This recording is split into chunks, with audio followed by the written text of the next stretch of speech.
ఖమ్మం జిల్లా కల్లూరులో BRS party మండల అధ్యక్షుడు పాలిపు రామారావు అధ్యక్షతన పదవీకాలం ముగియనున్న సందర్భంగా ఎంపీపీ బీరవల్లి రఘు, జెడ్పీటీసీ కట్ట అజయ్ కుమార్, ఎంపీటీసీలకు మాజీ ఎమ్మెల్యే సండ్ర వెంకట వీరయ్య సమక్షంలో సాల్వాలతో ఘన సత్కారం జరిగింది. ఈ సందర్భంగా మాజీ ఎమ్మెల్యే సండ్ర వెంకట వీరయ్య మాట్లాడుతూ ప్రజల ఆకాంక్షలను కాంగ్రెస్ ప్రభుత్వం కాలరాస్తుందని అన్నారు. వ్యవసాయ రుణమాఫీలో 40% మాత్రమే జరిగిందని, మిగతా రైతులను మోసం చేస్తుందని అన్నారు. కాంగ్రెస్ ప్రభుత్వంలో ప్రజా సంక్షేమం ఎక్కడుందని ఆయన అడిగారు. కళ్యాణ లక్ష్మి, షాదీ ముబారక్ లబ్ధిదారులకు తులం బంగారం ఎక్కడుందని అన్నారు. ఈ ప్రభుత్వం మాటలతో ప్రజలను మోసం చేస్తుందని అన్నారు. ప్రజలంతా మన వైపే ఉన్నారని, స్థానిక ఎన్నికల్లో అందరూ కలిసికట్టుగా పనిచేసి పార్టీ బలోపేతాన్ని కృషి చేయాలని కోరారు. ఏ ఒక్క కార్యకర్త మనోధైర్యం కోల్పోకుండా ముందుకు కొనసాగాలని, మీకు అండగా నేనున్నానని అన్నారు. ఎన్నికలు జరగక ఊర్లలో పోతే స్పెషల్ ఆఫీసర్కి ఏం బాధ్యత ఉంటుంది? ఆ సర్పంచ్ అంటే నా ఊరిని నేను చేయకపోతే తిడతారో లేకపోతే ఏదో చేస్తారని చెప్పి అభిమానంతోనో, భయంతోనో, భక్తితోనో కొన్ని పనులు జరిగి ఇక గత సర్పంచులు చేసిన బిల్లులు నిన్న ధర్నా చేస్తే వాళ్ళకి దిక్కే ముఖ్యం లేదు.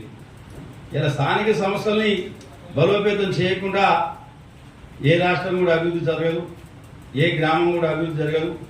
అందుకనే ఒక మంచి నాయకత్వం స్థానిక సంస్థల ద్వారానే వస్తారు. అందుకని అట్లాంటి స్థానిక సంస్థల ద్వారా వచ్చిన మరి మీరు దురదృష్టం ఏంటంటే ఈ పంచాయతీ వ్యవస్థలో, 3 అంచెల వ్యవస్థలో ఈ ఎంపీటీసీని తీయాలని చెప్పి అనుకున్నారు. అప్పుడు పెట్టినాక మణిశంకర్ అయ్యర్ గారు ఒప్పుకోలేదు. ఇది రాజీవ్ గాంధీ గారు ఆత్మ ఘోషిస్తుంది, మీరు తీస్తుందని చెప్పి పార్లమెంట్లో కాంగ్రెస్ బిల్లు పెట్టాలంటే అప్పుడు అడ్డుకుంటే అది ఆగిపోయింది. పదవి అవుతుంది కానీ దానికి నిధులు లేవు, బాధ్యతలు లేవు. అందుకే మనమన్నా అలా 10 లక్షల రూపాయలు ఎంపీటీసీల సింగరేణి ఫండ్స్ ఇచ్చింది మన కాన్ఫరెన్స్. ఎంపీటీసీని గౌరవించాలని మన పదవి ఉంటుంది కానీ మండలానికి ఎప్పుడు వస్తుందో, ఎప్పుడు ఏం జరుగుతుందో తెలియదు. 2-3 లక్షలు వస్తే పంచితే 5,000 కూడా రావు ఎంపీటీసీలకి. జెడ్పీటీసీలు కూడా జిల్లా పరిషత్తులో వచ్చిన నిధుల్ని కొంత ఇవ్వటం తప్ప ప్రత్యేకంగా స్థానిక సంస్థల నిధుల మీద కొంత దృష్టి జరగలే. ఇంకా మరి ఎన్నికలు లేట్ అయితే, ఎందుకంటే మేము బీసీ రిజర్వేషన్లు చేసిన తర్వాత ఎన్నికలు పెడతామని ప్రభుత్వం చెప్పింది. ఆ మాట చెప్పగానే వాళ్ళు మళ్ళీ సాయంత్రం ప్రెస్ మీట్ పెట్టి మన మీద విమర్శిస్తారు. కానీ ఇది నగ్న సత్యం. ఊర్లలో ఊర్లలోకి పోతే రైతులకు ఏ రకంగా జరిగింది, ఎట్లా అనుభవంలో ఉన్నదో వాళ్ళ సందర్భం కనబడుతుంది. మనం కళ్యాణ లక్ష్మి పెట్టి షాదీ ముబారక్ పథకం కింద చీరలు ఇచ్చింది ఇంటింటికి. దేని వాళ్ళు తులం బంగారం అన్నారు. మరి పెళ్లిళ్ళు కాలేదా? కాంగ్రెస్ ప్రభుత్వం వచ్చినాక పెళ్లిళ్ళు కాలేదా? మనం ఎన్ని పెళ్లిళ్ళు అయిపోలే. మరి తులం బంగారం ఎడిపోయింది. ఆ రోజు చెప్పారు మీరు భూమి లేని వాళ్ళకి ఏం చేయాలి, రైతుల చుట్టే తిరుగుతుంది ఈ ప్రభుత్వం అన్నారు. మరి అలా భూమి లేని నిరుపేదలకు ఈ ప్రభుత్వం 15,000 ఇస్తున్నారు, కౌలు రైతులకు ఇస్తున్నారు.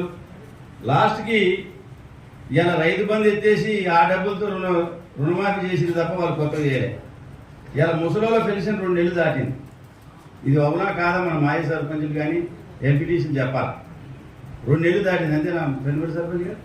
ఇంతవరకు వాళ్ళు 4,000 కోట్లు, ఈ 8,000 కోట్లు, ఈ 4,000 అవే ఆపేసింది తప్ప అదనంగా మేము వాళ్ళు సాధించింది లేదు. ఈ 2 కాదు, కళ్యాణ లక్ష్మి గురించి చెప్పినాం, అది ఏ రకంగా జరుగుతుందో, భూమి లేని పేదల గురించి చెప్పినాం. వాళ్ళు కూడా అధికారంలోకి వచ్చి ఇప్పుడు 8 నెలలు దాటుతుంది.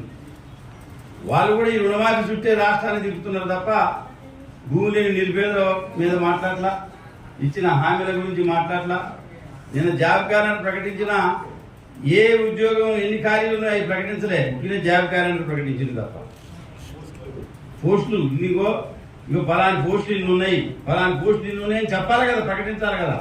ప్రకటించకుండా గతంలో కేసీఆర్ గారు ఉన్నప్పుడు నియామకాలు జరిగి రకరకాల కారణాలు ఆగిపోయిన వాళ్ళకి ఇప్పుడు నియామక పత్రాలు ఇచ్చి మేము ఇచ్చినామని చెప్పి చెప్తున్నారు. ఇగో నువ్వు ఇంత లోన్ తీసుకున్నావు, నీకు రుణమాఫీ అయిందా లేదని మీరు ఇంటింటికి తిరగలిగితే మంచిదే. చాలా మంది సలహా ఇచ్చారు మాకు. కాకపోతే మీకు అప్పుడే అంత పెద్ద పని పెడితే చేస్తూ చేయరని నేను ఇంకా నిర్ణయం తీసుకోలే. కానీ మనం ఇంటింటికి వెళ్ళి వాళ్ళ దగ్గర కూర్చోవాలి, రైతుల దగ్గర, భూమి లేని పేదల దగ్గర కూర్చోవాలా. మీకు 15,000 ఇస్తున్నాను, మరి మీకు ఇయ్యలే. పెన్షన్ పెంచుతున్నాను, ఆంధ్రప్రదేశ్లో పెంచింది, మరి ఇక్కడ పెంచలే. పక్క రాష్ట్రం పెంచి అమలు చేసింది, తెలంగాణలో ఇంతవరకు పెంచలేదు, అమలు చేయలేదు. పైగా రెగ్యులర్గా పెన్షనే రావట్లే. ఇట్లా మనం చాలా కార్యక్రమాలు చెప్పుకునే దానికోసం అవకాశం ఉంటుంది, వీలుంటుంది. మీరు అసెంబ్లీ చూశారు ఏం భాష మాట్లాడుతున్నారు, మహిళా ఎమ్మెల్యేలను ఎట్లా అవమానించారు. మన పార్టీకి గెలిచిన ఎమ్మెల్యే ఇంకా పార్టీ మారి మళ్ళీ రిజైన్ చేసి పోకుండా మళ్ళీ ఏం చెప్తుందంటే బండబూతులు తిట్టింది నేను. అంటే ఏ రకంగా సభ్యత సంస్కారం లేకుండా వాళ్ళు మాట్లాడుతున్నారో ప్రజలు గమనిస్తున్నారు.